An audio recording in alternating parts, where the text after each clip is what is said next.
ఎప్పుడు బిడ్డలారా, నాకు సమస్యలు వస్తాయి, మీకు సమస్యలు వస్తాయి. బ్రతుకు కాలమంతా ఈరోజు ఈ కష్టం, రేపు ఇంకొక కష్టం, ఈరోజు ఈ శ్రమ, రేపు ఇంకొక శ్రమ, ఈరోజు ఈ ఇబ్బంది, రేపు మరొక ఇబ్బంది వస్తుంది. అయితే ప్రతి పరిస్థితిలో ఒక నిర్ణయం తీసుకునేటప్పుడు మనుషులను సంప్రదించుకో, బంధువులను సంప్రదించుకో, రక్త సంబంధికుల్ని పొరపాటును సంప్రదించుకో. ఎందుకో తెలుసా? రక్త సంబంధికులు కానీ, మనుషులు కానీ, శరీర సంబంధమైన వాళ్ళు కానీ ఉద్రేకపూర్వకమైన నిర్ణయాలు తీసుకుంటారు. ఎలాంటి సంక్లిష్ట పరిస్థితుల్లోనైనా దేవుని సన్నిధిలో మోకరించి, దేవా నేను ఇలా చేయాలనుకుంటున్నా, చేయమంటారా? ఇలా వెళ్ళాలనుకుంటున్నా, వెళ్ళమంటారా? ఈయన మాట్లాడకుండా మౌనంగా ఉండే మాయాస్వరూపి కాదు, తన ప్రజలతో ముఖాముఖిగా దేవుడు మాట్లాడతాడు. ఓ తమ్ముడు అంటాడు, అన్నయ్య మా ఇంట్లో చివరికి 150 రూపాయల సెల్ ఫోన్ ఛార్జర్ కొనేటప్పుడు కూడా దేవుని సన్నిధిలో ప్రార్థన చేసి దేవుని అడుగుతా, దేవా సెల్ ఫోన్ కొనమంటారా? షాప్కి వెళ్ళమంటారా? ఏ ఛార్జర్ కొనమంటారు? సెల్ ఫోన్ ఛార్జర్ కొరకు కూడా నేను ప్రార్థన చేస్తాను అన్నాడు ఒక తమ్ముడు.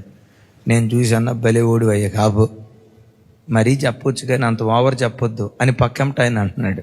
నేను అడిగా, ఎందుకు తమ్ముడా సెల్ ఫోన్ ఛార్జర్ కొనడానికి కూడా ఎందుకు ప్రార్థన చేసుకొని వెళ్తావు? ఆ తమ్ముడు ఒక ఫోటో చూపించాడు. ఒక ఇంట్లో ఆ తండ్రి సెల్ ఫోన్ ఛార్జింగ్ పెట్టి ఫోన్ అక్కడ పెట్టి వెళ్ళిపోయాడు, మంచం మీద ఫోన్ పెట్టి. ఆ చిన్న పిల్లోడు, సంవత్సరం పిల్లోడు ఆ మంచం మీద దొరిలాడుతూ మొత్తానికి ఆ ఛార్జర్ వైర్ తీసుకొని క్యాడ్బరీ చాక్లెట్ నవ్వినట్లుగా నవ్విలేడట. ఏమైపోయిందో, షార్ట్ సర్క్యూట్ అయిపోయింది. ఆ చిన్న బిడ్డకి ఉన్న పాటున 2 కళ్ళు పోయాయట.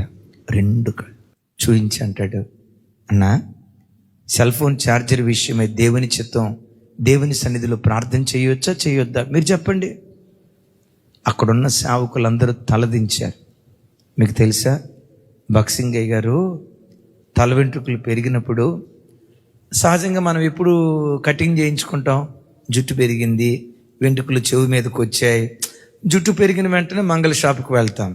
కానీ దైవజనుడు బక్సింగ్ గారు ఉన్నారు చూసారా, చివరికి కటింగ్ చేసే విషయంలో కూడా, దేవా మంగళ షాప్కి వెళ్ళమంటారా? భక్తుల ఆత్మీయ స్థాయి చూడండి. మనకు కొన్ని ఎట్లా ఉంటాయంటే, ఊరుకోండి అన్న మరి విచిత్రం కాకపోతే అన్నట్లుంటాయి. ఆ భక్తులు వేసే ప్రతి అడుగు దేవుని చిత్తాన్ని కనుక్కున్నారు. దేవుని చిత్తాన్ని కనుక్కుంటే ఏం జరిగిద్దో తెలుసా? బైబిల్లో ఒక అద్భుతమైన మాట, లోకము దాని ఆశలు గతించిపోతాయి కానీ దేవుని చిత్తమును జరిగించువాడు నిరంతరము నిలుస్తాడు.